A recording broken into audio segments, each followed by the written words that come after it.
the enablers still want to take the role of cheerful camp counselor who makes everybody get along. And that means the enabler saying, oh no, don't say that. They're not narcissistic. They're not abusive. They're just extra. These little linguistic tricks leave people feeling worse. Only the enablers and the narcissists feel better.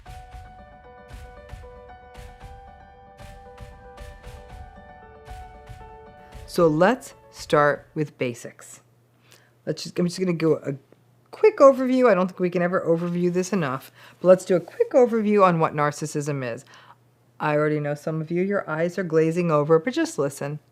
It's that lack of empathy or the variable empathy, grandiosity, arrogance, envy, validation seeking, need for control, entitlement, superficiality, egocentricity, dysregulated emotions like rage, and poor frustration tolerance. I mean, you know the drill, right? Narcissistic folks are also quite insecure, which is why folks with this personality style, we see that they're quite thin-skinned and reactive. And then sometimes they apologize after they scream at you, and then they hope it all goes away. In part, that's because narcissistic folks carry a lot of shame. And that list of stuff, the lack of empathy, entitlement, all of that, that's the defense against the shame. But they project that shame onto other people, like you, and that's where behaviors like gaslighting and manipulation come from. So that's what narcissism is. Let's talk, though, about what is not necessarily narcissism. Number one is confidence. Confidence doesn't mean someone's narcissistic. Lots of confident people are not narcissistic. Just being confident and voicing that confidence is not narcissistic. But being self-reflective with that confidence is what makes it healthy. For example, simply saying, I know how to do that. That's confident. Saying, I know how to do that, and none of you idiots could do this as well as me, so please get out of my way and stop dropping my IQ by making me talk to you. Maybe that might be confident, but it sounds a little narcissistic. Number two thing that's not narcissism is anger. Not all anger is bad. Anger is a normal human emotion. We feel it at times of injustice, unfairness, helplessness, and powerlessness. We often pathologize anger in certain people, for example, in women. Dysregulated anger? Now that's another issue. Anger that comes up really suddenly, that manifests in a personal attack, that scares other people. Now that may be narcissism. Appropriate expression of anger? Not narcissistic. The third thing that's typically not narcissism is sometimes putting your needs first. Selfishness has a bad brand because we assume it is about always putting your needs in front of others. Sometimes selfishness is on point. Skipping out on something to get some rest, scheduling something at a time it works for you, and being clear about that ahead of time, honoring your bedtime, honoring your meal time. Now, if you're inflexible and always it has to be your way and never make space for other people's needs, that's not going to work. That's what we see in narcissism. But your needs first, not necessarily narcissism. Number four thing that's not narcissism is caring about your appearance. Sometimes people will call folks out on social media for posting a really attractive picture of themselves, or calling them out if they get cosmetic surgery, or spend time and focus on fashion or cosmetics. Those folks may be called narcissistic. Those interests do not necessarily make a person narcissistic. If a person does those things, cares about their appearance and all of that, but they still have good empathy and self-awareness, then that's just a person who cares about their appearance. If they are doing it, if they're obsessed with their appearance to the exclusion of other things or people, or dissing other people about their appearance, or doing it solely for validation, that's when it becomes a problem. Number five thing that's not narcissism is being ambitious. Shout out to all my Capricorns out there. Everyone thinks we're narcissistic. December 30th here, right? Ambition, whether it's due to our star sign or behavior or personality style, it's not a bad thing. Having goals, pursuing them with passion and focus and assiduousness, all of that's great. Being grandiose and expecting other people to fall into line with what you want, that may not work. Talking about big goals and never doing anything to achieve them, not so healthy. Being ambitious and contemptuous? No way. But ambition by itself does not a narcissist make. Number 6 is being extroverted. Not all extroverts are narcissistic. Narcissists in general are actually more likely to be extroverted. They need other people. However, by itself, extroversion is simply a personality style and a preference. Healthy extroverts know that they enjoy being around other people and flourish when they are. Do they need them? They don't notice about need, and it's not because they need an audience. A healthy extrovert simply knows it is a preference. Number 7 thing that's not necessarily narcissism is being charismatic. And I know what you're thinking. Dr. Ramani, you said that charismatic people should make us a little nervous. And yes, they should. Because charisma is so conflated with love bombing and narcissism, we do need to be on a little bit of alert when we witness charisma. But there are non-narcissistic, charismatic people out there. If the charismatic person is just that person who sparkles and is engaging and connects and has empathy and goodness and kindness and is self-aware, keep that person around because that is rare. Number 8 thing that's not narcissism, necessarily, is being charming. Same drill. Not all charming people are narcissistic. Charm by itself is not a signifier of narcissism. Some people are just skilled conversationalists, or they just notice other people. My warnings around charm and charisma are that you can't let charm and charisma be the perfume that covers the other stink of problems like lack of empathy or issues like narcissism. You can't excuse that just because someone's charming. Number 9 thing that's not narcissism is people who love themselves. I think there are about 3 people on the planet who actually genuinely love themselves. And listen, if everyone truly loved themselves, I'd be out of a job. There would be no wars. I don't even think there'd be religion.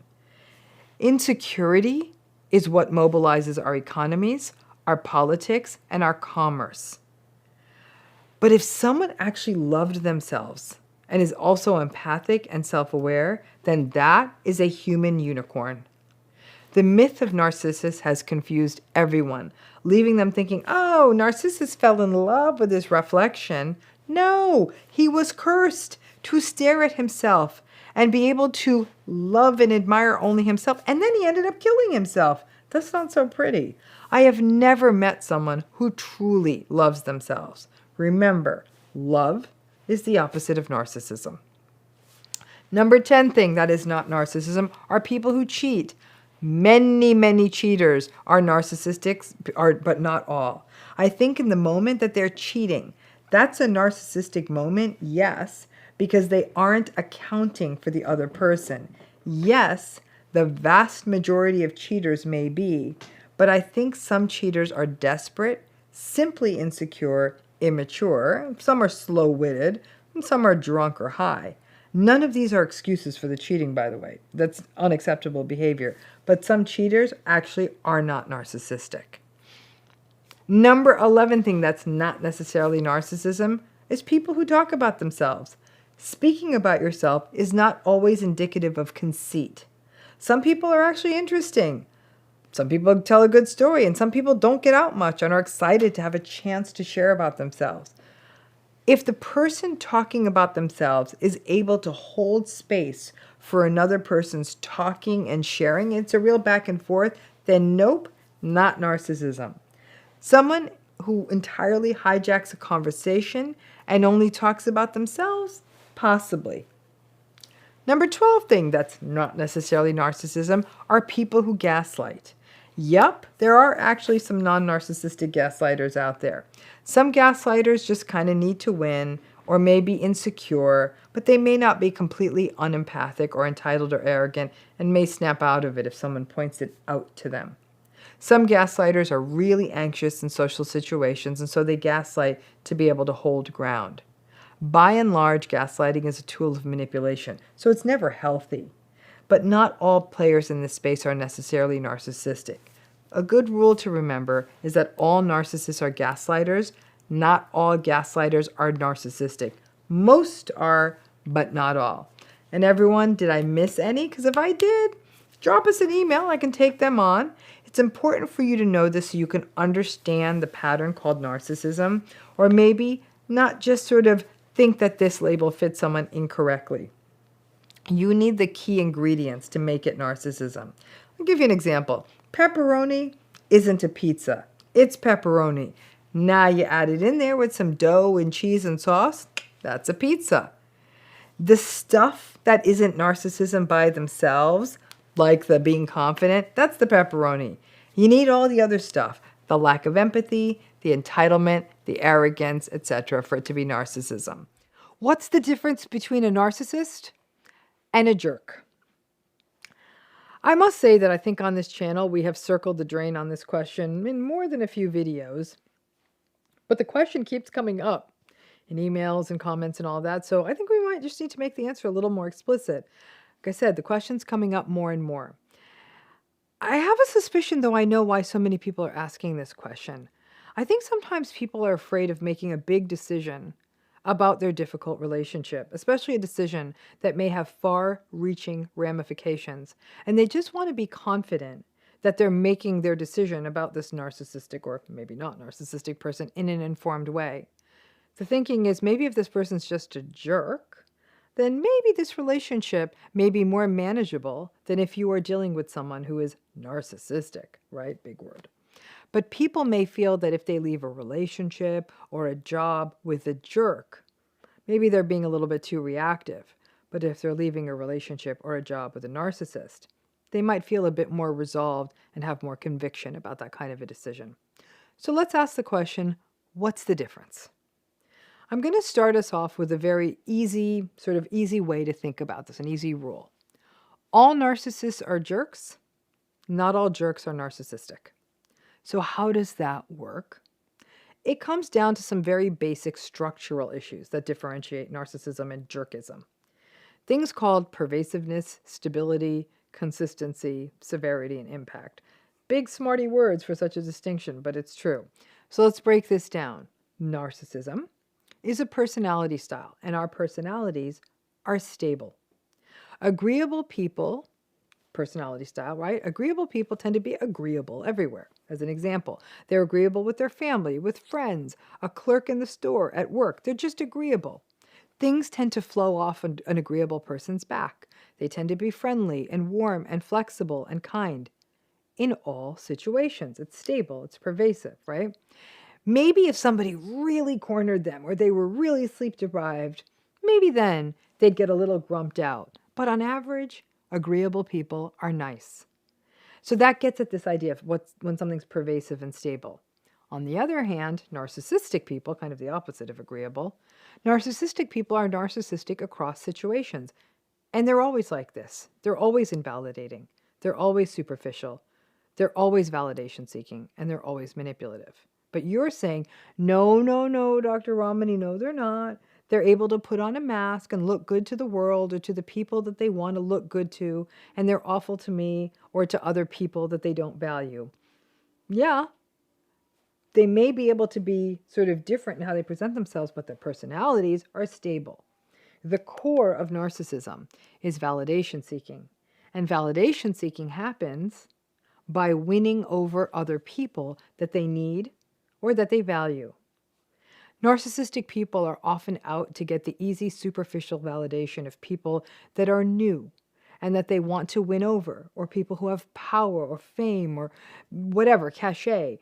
And the folks that are already in their lives, like their family members or their partners, narcissists tend to be a little bit dismissive of them. That's why they probably treat you so badly. But if those new shiny people, honestly, if those new shiny people, they're trying to get their admiration, if they stuck around long enough, they'd be treated badly too. So that's why a narcissistic person is able to go to a party or an event and just be charming and charismatic, and people think they're just so great. They're able to do that because they're getting a lot of quick validation by that group. Another form of validation for them is domination. That's why they yell at you and insult you. So it's a different kind of validation, but that's the domination piece. All of that being charming and stuff, well, that's pretty exhausting for them. So how do they manage that? They regulate by yelling at you. To my point, they are pervasively and stably always seeking validation and always using other people to regulate themselves. Narcissism may feel inconsistent, but it is actually pretty consistent. The narcissistic person's end game, typically it's domination and validation, it's the same. Their end game never changes. They just use people in different ways to get to that end game. Now, being a jerk or jerkiness without narcissism is not as pervasive and it's not as stable. Pure jerkiness tends to be a bit more kind of circumscribed or cordoned off. Jerkiness is often a manifestation of emotional immaturity, low-grade oppositionality, an inappropriate and mean-spirited sense of humor or practical jokes as a way to get attention, and at times public rudeness, like just being rude to people out in the world. Jerks invariably have a certain social awkwardness to them. So their jokes, barbs, tantrums, and immature shenanigans are an expression of that awkwardness, or they're a defense against their social awkwardness. But I get it. You're still thinking, I can see you at home thinking this. You're saying, this still sounds similar to narcissism, Dr. Ramani. Jerks know their different spaces. Jerks may be a jerk at the bar, at the pub, about a football game, a jerk in one space. But they can actually be relatively functional people who play by the rules in other places. A pure jerk, without any of the narcissism, may not be driven by power or domination or validation in all spaces. But in certain spaces, their adolescent self is always on. I don't know, the long-standing college or high school football rivalry, or the pool table, or in a large group when they want attention. And in those settings, you may look at the jerk and you may say, ugh, he's a total ass about his football team or the game, or he's just such a sore loser. But he's actually a good guy. Really empathic, is consistent, good parent, actually a really good partner, has a good person to work for. So jerks can be ungracious winners, ungracious losers. But when, for example, the game isn't on, their little immature space isn't there, they can actually be normal and decent people. So this takes us to another distinction between jerks and narcissists. Jerks typically will respond in a normal manner to feedback. So for example, if someone were to take a jerk aside and say, yo, it's not cool. That stuff you're saying and doing, it's not so good. You're kind of hurting people, or buddy, we lost business and it's making those other people uncomfortable. Interestingly, jerks, when they get that feedback, they'll be kind of contrite and they'll sort of feel bad and sort of own it. They might apologize or know that they went too far and they'll be like, oh, I'm sorry. And a jerk has a pretty good likelihood of changing their behavior. They may not tell the jokes anymore. They may genuinely apologize. They may still be a little socially awkward, but you really see that they're making an earnest effort at cleaning up their act and apologizing if they get it wrong. A narcissist, forget about it. You give them feedback, you better have some sort of shield on you, because you're going to get a reactive, shame-driven, adult tantrum rage fest. And then you'll get some gaslighting, some contempt, and then more rage. If you do get that long shot of getting an apology from them, it will be for them to save face and not out of a genuine sense of contrition or feeling like they did the wrong thing. And they will almost never, ever change their behavior. Now, the next issue about this difference between jerks and narcissists comes down to severity and to impact. The narcissistic person's bad behavior is not only more pervasive and consistent, but it's also more damaging and hurtful. Narcissistic people tend to lie, to coerce, to menace, to manipulate, to gaslight, to control people through rage, to cheat, to betray. This is big ticket hurtful stuff. Jerks, not always so mean. They may tell a mean joke, but jerks don't tend to be menacing or scary or even that manipulative. Jerks are childish and they say stupid things. They may even be rude to a server, like for example in a restaurant or a service person, but it's more of an inappropriate, demanding, immature thing, but not a scary, mean thing. Again, with that jerk, you take the jerk aside and tell them, lighten up. You are making everyone uncomfortable with your behavior. They will often look like a chastened child and may even apologize. The narcissistic person, when they are taken aside, will rage, act scary, rage, yell, rage, insult. You get it. You've been there.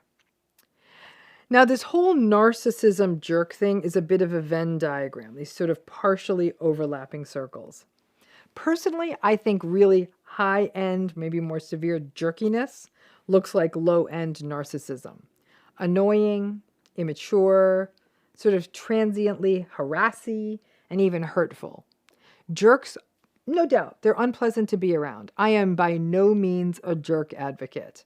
However, they can be consistently empathic in certain situations.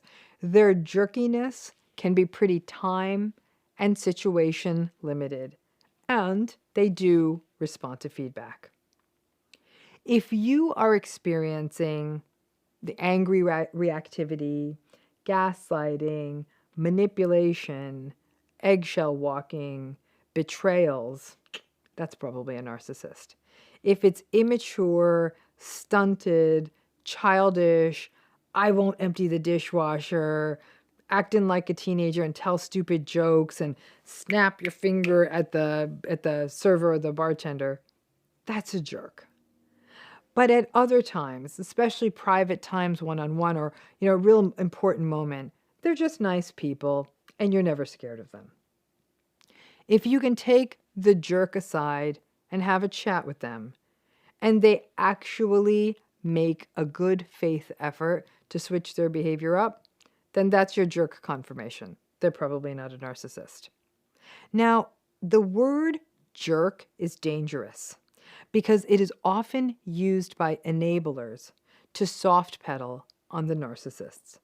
Jerks are a nuisance, and they're not easy to work with or to be in a relationship with, but they don't do damage to your mental health. But when a narcissist is mistakenly framed as just being a jerk, we are more likely to justify their behavior, get stuck in relationships with them, make excuses for them, and then not set the boundaries or take the action that we need to protect ourselves. Just remember the golden rule. All narcissists are jerks, but not all jerks are narcissists. None of this behavior is pleasant, but I do think it's important to understand the distinction between someone who's a narcissist versus someone who's a jerk. So you can understand that somebody's engaging in foul-mouthed, ridiculous jokes may be annoying, but can't do sort of the psychological number on you that a narcissist can do. So I'm going to ask you a question. Have you ever had a difficult person come up to you after behaving badly and saying, "Ugh, you'll get used to me. I'm an acquired taste"? I bet some of you have. And the point of this series is, again, so many people hear so many excuses from narcissists for their behavior that once you hear them, and I can teach you about them, you might know that kind of like red flags. Because let's face it, the narcissists know that their behavior isn't always on point. And so they'll sometimes try to make light of their own behavior or downplay it or justify it. So one way they try to do this, to kind of get away with it, is to say, "I'm just an acquired taste." Well, I don't care how varied any of your palates are. Most healthy people have a pretty strong taste aversion to gaslighting, manipulation, invalidation, dismissiveness, rage, rudeness, arrogance, entitlement, and contempt. What is interesting is that despite their lack of empathy, narcissistic people are actually really keyed in to what is happening around them. They are very aware that people notice their behavior, and not necessarily in a positive light. Now, while they may not pick up on the idea that you are actually hurt, they may pick up on the idea that people around them are pretty disgusted or angry because those emotions on other people's faces may represent more of a threat to them, because that means they're not being liked, right? So they notice these negative emotions on other people's faces, and because those negative reactions may activate things like their shame, their inadequacy, their insecurity, or even the sense that they're not liked, they will attempt to justify their behavior not only internally, but also to other people. A common way to do this is to say something ridiculous like, "Oh, I'm just an acquired taste." This statement carries a lot of meaning. It's the idea that if you get used to me, then my behavior, I won't bother you anymore. And I can actually see why narcissistic people think that way. If anyone sticks around long enough, if you're sticking around them long enough, then you're either enabling them, or you've habituated or become used to their behavior, and you've just decided to stick around nonetheless despite their behavior, or you don't understand that their behavior is unhealthy, so you just stick around and make up whatever excuses you make for their bad behavior. But the bottom line is that the majority of narcissistic people do have people that stick around them. So that must mean to them that the people who stick around aren't bothered by their behavior, even though the people around them may actually be bothered by their behavior, but there's nothing they can do to fix it. So they get used to their behavior, so they assume you will too. After all, they're an acquired taste, right? This excuse that narcissists use, that they are an acquired taste, often applies to narcissistic behaviors such as impulsivity, disinhibition, entitlement, rudeness. They'll sometimes say, "I'm unfiltered." And perhaps they believe that if you stick around them long enough and you will kind of get them, understand them, and be okay with it, you'll just let them be them. What's interesting is that they will often try to compensate for their bad bits of behavior through other behaviors, such as, for example, selective generosity, picking up the check at a bar or a restaurant when there are lots of people around to see it's happening, for example. And then those kinds of moments, coupled with their idea that they're an acquired taste, means that the narcissist attempts to sort of purchase indulgences by giving expensive gifts, or inviting you maybe on a nice vacation, or picking up the check, and then engaging in their typically rude and antagonistic behaviors, which they pawn off as them being an acquired taste. After all, I did all these other nice things. When people step away from the narcissist, whether they end relationships, whether they drop out of their lives, go no contact, fire them, leave jobs where they have to work with them, the narcissistic person's framing on that is always to blame the other person, labeling the people who leave them. So narcissists label the people who leave them as bad partners, as ghosters, as not up to the job, as disloyal, as dishonest, and often as narcissistic, right? The narcissistic folks then create a series of justifications, rationalizations, and explanations about the people who leave them or set boundaries, and they label them things as bad, morally weak, or of bad character. As the narcissistic person sees it, some people are actually willing to stick around them no matter what they do. And narcissistic people must believe that these people who stick around them have figured out the acquired taste of it all.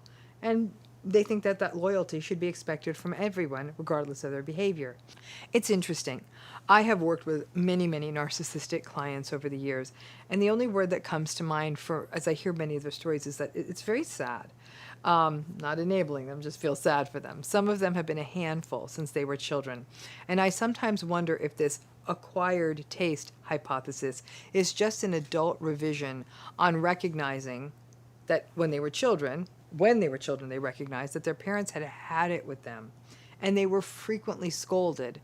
But the idea that their parents didn't actually physically get up and leave, though maybe in a few cases, because of divorces or whatever, a parent may have seemingly left, parents aren't supposed to leave, so the child may have assumed that the parents at some level adjusted to sort of be okay with their bad childhood behavior. And they may have also made the jump that, hey, my parents figured it out. My parents learned how to be with me. I remember so well a person who many, many years ago, a person I knew who was very narcissistic, telling me that he was a real troublemaker as a kid. He never sat still. He was always getting into trouble. He was always up to something. And he said, I knew my mother hated me because I was 2 or 3 times as much work as my siblings. But she had to figure it out. And let me tell you, now I'm a multimillionaire, so you better believe they like me now. And I remember so well hearing his story because it really, really made me sad. When he was telling it, I really did sort of see that sad little boy whose mother had simply had it with him. And his adult life had turned into an endless narcissistic journey for supply. And he kept having these very transactional relationships. And maybe his only goal was actually to not be viewed as a handful. But when, as an adult, he was called out for how badly he treated others, and he treated them badly, he would keep falling back on this idea like, I'm not a bad guy, I'm just an acquired taste. But he wouldn't attempt to change his difficult behavior. I can easily see a child not knowing how or what to change when they're a child, but for an adult, this idea of I can behave badly and you have to put up with it because you're just going to get used to it, that's a tougher sell. So I gotta tell you, narcissism is not likely to be a taste that anyone wants to acquire. For most of us who have had to endure and navigate these difficult relationships, it becomes more of a choking it down than a taste we ever really acquire. Ultimately, all any of us want is for the narcissistic person to take responsibility for their behavior. But until then, their excuses really just feel like a bad exercise in creative writing. So keep your ear out for that excuse. When you hear that, somebody behaves real badly and says, I guess I'm just an acquired taste, and then fall back on other behaviors to make themselves look good, when in fact they're actually really behaving in a hurtful way. I'm not so sure that anyone ever acquires a taste for being treated badly in a human relationship. So one thing that narcissistic enablers say quite a bit, they like to say that narcissists are just a little extra.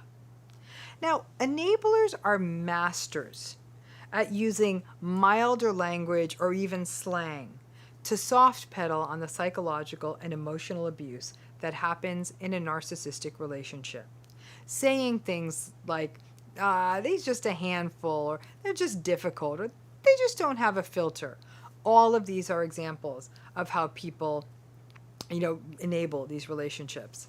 This soft, almost silly language can leave survivors feeling gaslighted, confused, and having their experience minimized. It goes just beyond dealing with someone who is just a handful.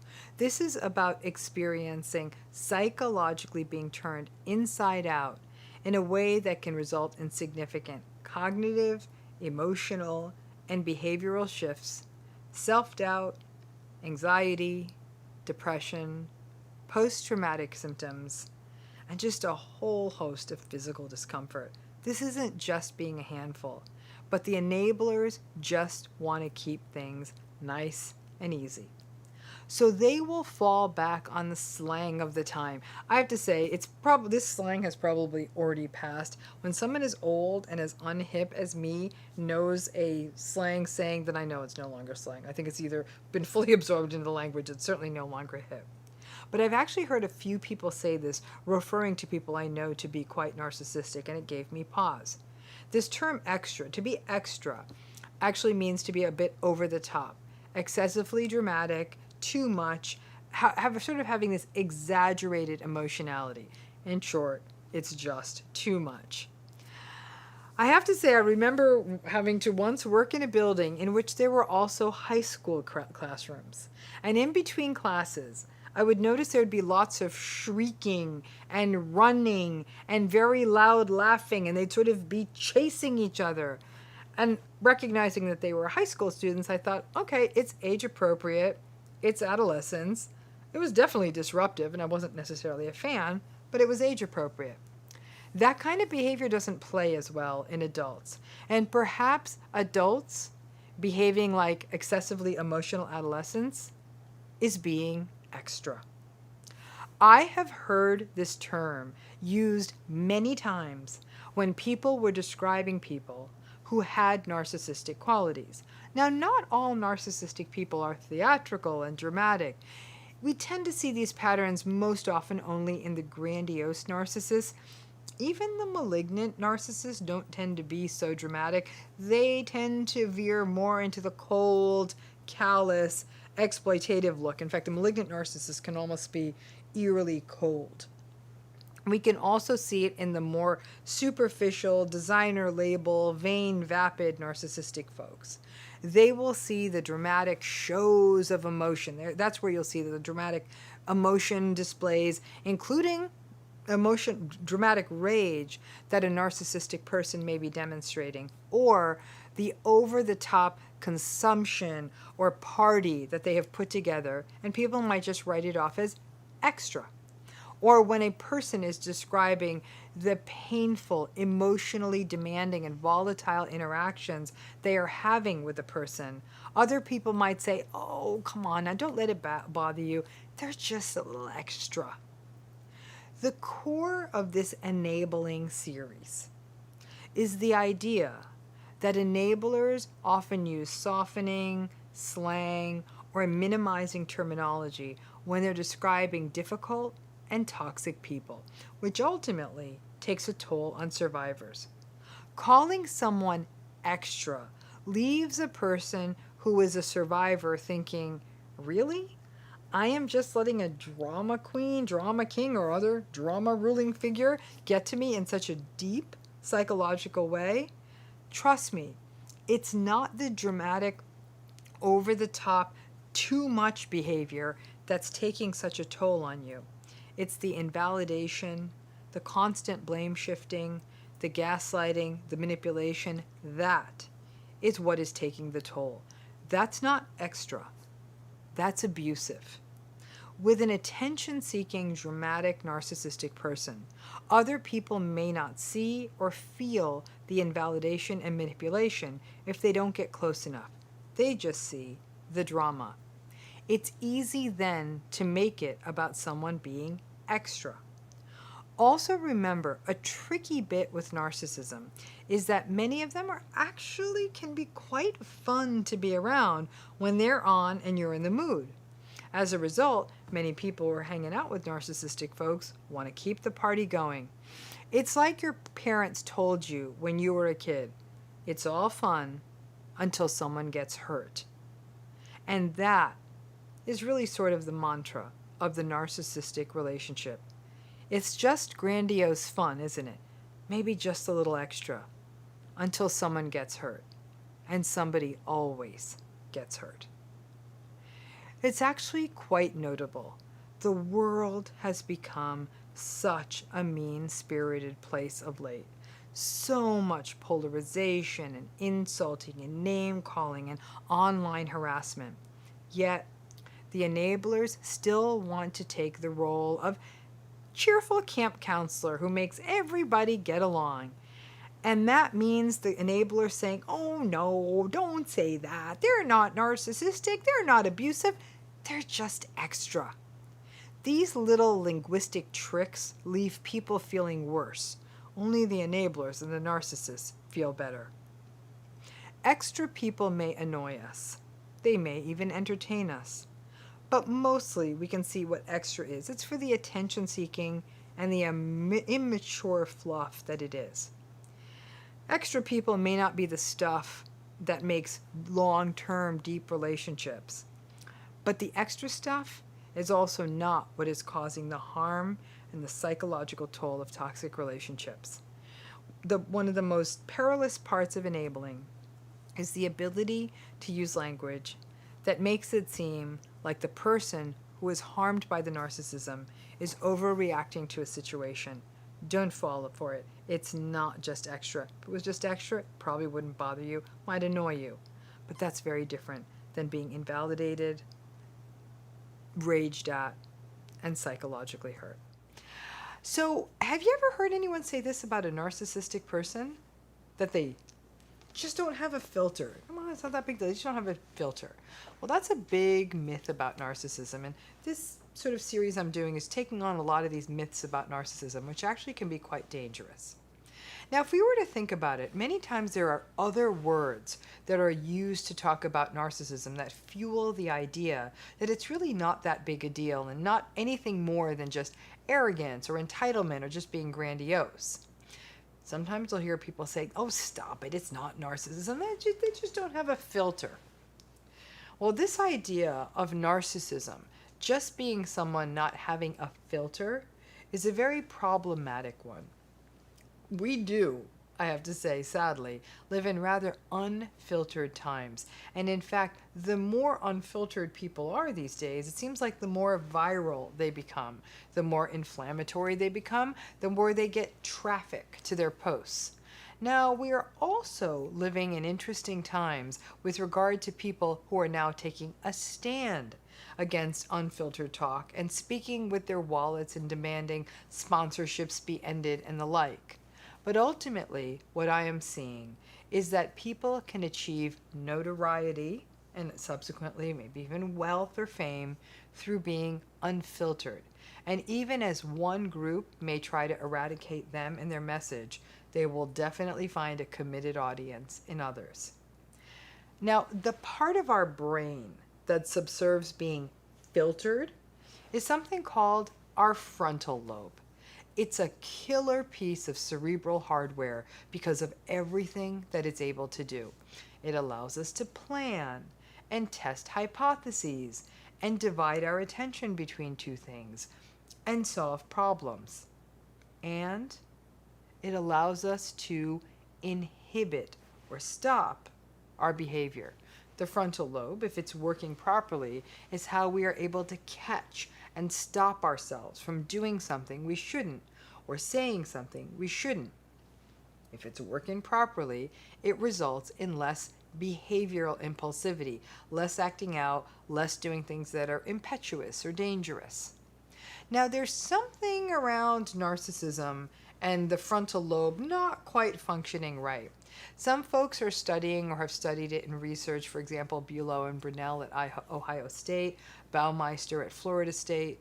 But because narcissism is so difficult to measure, the findings from this research haven't been consistent.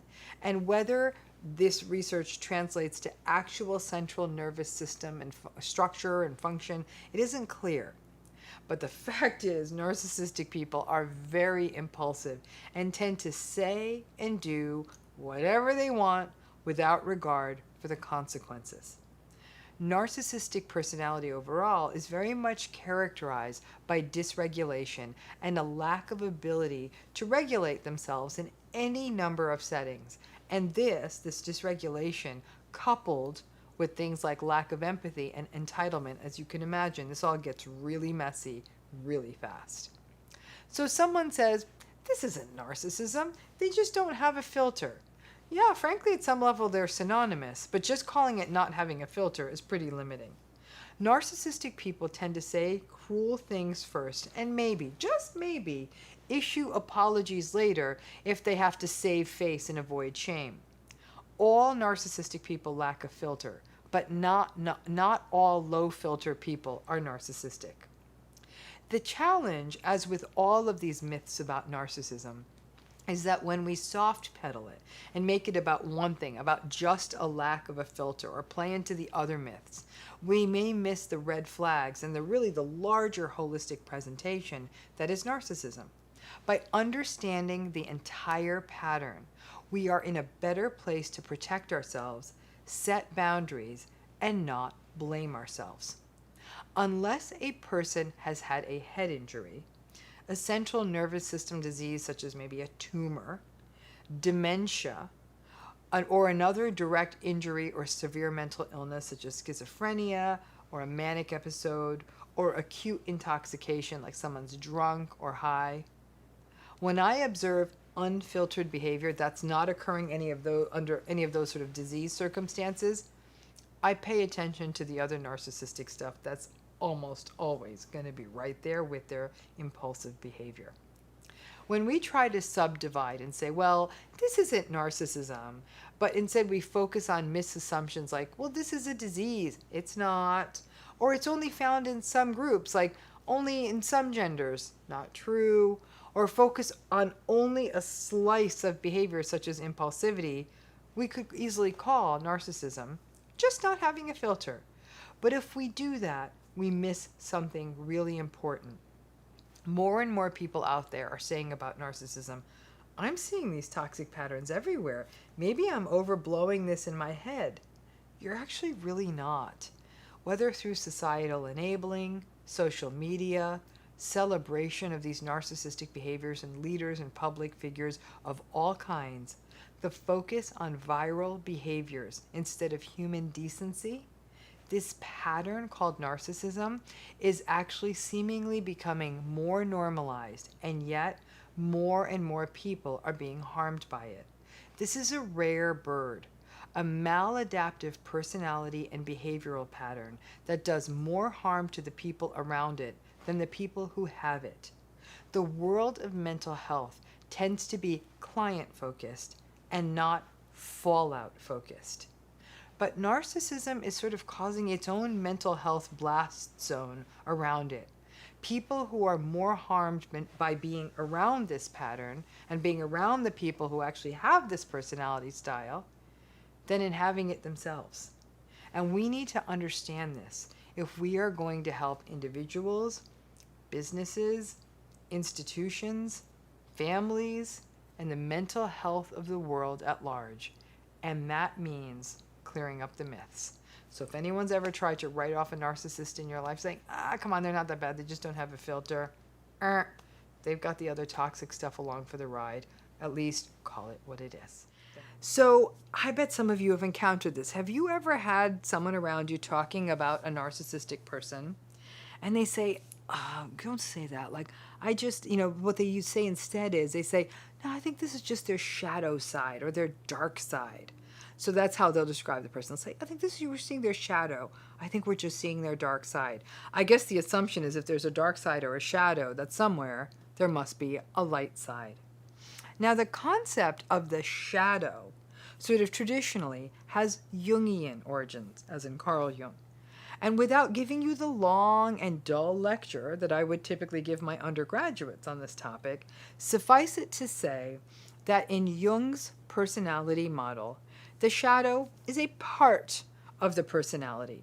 It's typically a hidden part of the personality, riddled by guilt. It has very primal, ancient, almost species-specific origins, and that has both really evil parts to it and some normal elements to it. The shadow takes in negative emotions that we don't want to express, and so we squash them, and then we resent that having to squash those. Interestingly, Jung once wrote, "No tree, it is said, can grow to heaven unless its roots reach down to hell." I suppose those hell roots are the shadow. Now, in Carl Jung's model, we all have a shadow. And the repression of that shadow and the projection of it onto people and situations is really what the issue is. And in simplest terms, in order to get kind of cool and psychologically comfortable with our shadow, requires us to see ourselves holistically. Jungian analytic models and therapies explore this, and for those of you who really want to do the deep dive into Jungian concepts and the shadow, there are lots of wonderful books out there on this model and really describing the shadow. Now, when you really, really do the deep dive and really read Jung's model, it is worth noting that the shadow can really seem like a dark, sort of shame-filled, projection-oriented personality style that when you really read between the lines, yeah, sure, it feels like it's congruent with narcissism. But here's the thing. Most people out there talking about shadows and dark sides are not Jungian analysts. They may have read a blog someone wrote, or maybe just some quick little something or other, but the tendency is to talk about narcissism as the darkness or the shadow that lurks in all of us. So then the enabling finish on all of that is that, well, if all of us have a shadow, then we need to learn to become more accepting of it. And this is where it becomes a problem. I am not a Jungian analyst. I was not trained in this model well. I just did the reading I've done. And I can see how it may be the case that this shadow idea would be put out there as a way to frame narcissism, not as narcissism, but when lack of empathy, entitlement, grandiosity, arrogance, control, contempt, invalidation, manipulation, and rage are all neatly packaged into the idea of a person living in their shadow self.